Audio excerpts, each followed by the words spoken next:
Et après, donc je me retrouve à 21 ans, premier contrôle fiscal, redressement 1 million d'euros. Pourquoi? La viande kebab, elle se consomme. Oui, elle se consume, c'est-à-dire.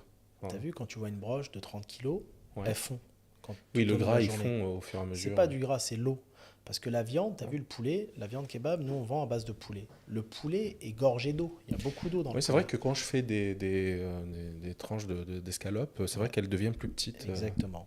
Ouais, elles perdent beaucoup d'eau. Et la broche kebab, d'une part, elle a de l'eau, et nous on achetait la viande en usine. On achetait la viande en usine. Et en fait, comment ça se passe? Puis c'est Euh, congelé, donc c'est forcément. congelé, mais comme ils te vendent au poids, ils te mettent dans la sauce des glaçons. D'accord? Donc en fait, ça fond. Et donc le fils qui vient, enfin un contrôle de routine, et tu vois, il regarde tes tickets de caisse. À l'époque, tu n'avais pas les caisses Oui, digitales, c'est des caisses de tickets. ouais. Et ils te font un contrôle sur 3 ans. Et sur 3 ans, donc tu as à peu près 900 tickets, 1000 tickets, 360 par année. Ok. Il m'en manquait une vingtaine. Bon, ça peut arriver. Enfin, sur 3 ans. Et comme il m'en manquait une vingtaine, ils ont voulu recalculer la comptabilité. Ils font ce qu'on appelle un rejet de comptabilité. Donc déjà, j'étais surpris pour 20 tickets, mais ça fait rien. Ouais. Et après, ils te disent non, la viande kebab, en fait, il n'y a pas. Alors, dans la viande kebab, tu vas être étonné, mais j'invite des gens à faire les calculs, hein. Ils prennent une broche, ils comptent le nombre de kebabs. Tu vois, on faisait 100 grammes par sandwich. On mettait 100 grammes. Ok. Mais avec 10 kilos, on faisait pas 100 sandwichs, on en faisait 50. Ouais, la moitié moins, La quoi. moitié qui part en perte. Et l'administration a dit non, il n'y a que 10%, il n'y a pas 50%. J'ai écouté, c'est pas votre métier. Moi, j'ai visité les usines. Venez avec moi voir les usines. Ou alors mettez des huissiers ou des experts judiciaires Ouais. dans le restaurant toute la journée et comptez. Tu vois, j'étais très jeune mais très mature. Attention, j'avais Hmm. fait une thèse, moi, de 200 pages, hein, sur la viande kebab pour expliquer après à mes franchisés comment était la viande kebab. Et donc, si tu veux, ils ont dit non, non, on n'a pas le temps, nous, de faire les études, de très mauvaise foi. Et ils m'ont redressé d'1 million. Et donc, j'ai expliqué à la dame, j'ai écouté. Je dis, je fais 800 000 de chiffres. Ça vous prouve que à l'époque, c'était beaucoup 800 000, Bah oui, attention, pour un pour un truc. snack. Ça vous prouve que je déclare tout.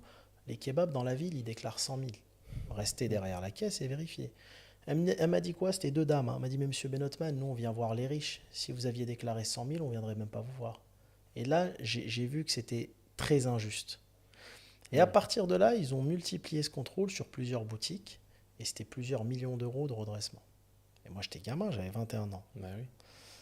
Et là, mon père, qui a beaucoup souffert de cette situation, il leur a dit, vous mettez les menottes financières à un jeune de bonne foi qui Ah, veut mais ils veulent te développer. tuer, quoi.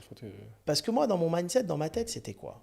On va pas se mentir, tous les kebabs à l'époque, ils faisaient du black. Ils déclaraient pas. Ok. Moi, dans ma tête, c'était, je déclare tout parce que je veux développer mon Bah oui, entreprise. parce que toi, ton ambition, c'était de faire le Ah McDo non, du kebab, t'as quoi. tout Enfin, compris. c'est. Donc dans ma tête, je me dis, je développe. Le banquier, il me dit, Hakim, moi, tu m'amènes des bons bilans, je Voilà, te je prête, te prête. t'achètes toute la ville si tu veux. Tous les murs, tous les immeubles, t'achètes, je te prête. Donc j'étais dans une politique comme ça. Et quand ces deux dames, elles viennent me voir, elles me disent, mais nous, plus vous déclarez, plus on vient vous voir, parce que ça veut dire que vous faites encore plus d'argent, là, je l'ai très mal vécu. Autant j'ai été expulsé de 2 restos, je m'en foutais.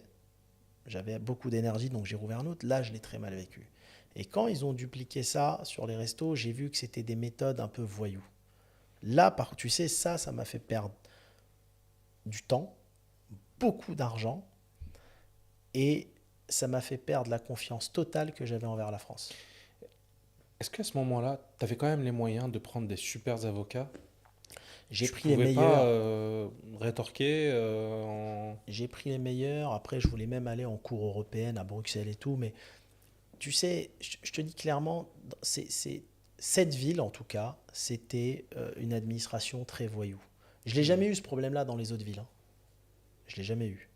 Mais la ville de Tours, en France, j'ai Ouais, ça trouvé t'a. que c'était très différent des autres villes. Pourtant, ils auraient pu te mettre sur un piédestal pour justement enfin, mettre la ville de Tours un peu plus. Non, parce que tu les déranges. Si ça avait été des gens honnêtes, on aurait développé la chaîne, j'aurais gardé mon siège Bah là-bas, ouais, carrément. on aurait fait peut-être 1 milliard de chiffre d'affaires et ils auraient pris l'impôt sur 100 millions de bénéfices tous les ans Bah là-bas. oui, Mais carrément. c'est des gens bêtes. T'as des gens qui sont jaloux. Ou alors t'as des grands notables que tu déranges parce que t'es en train de racheter la moitié de la ville et ils veulent te tuer. Tout simplement. C'est une réalité, ça C'est existe. aussi simple que ça, quoi. Mais bien sûr.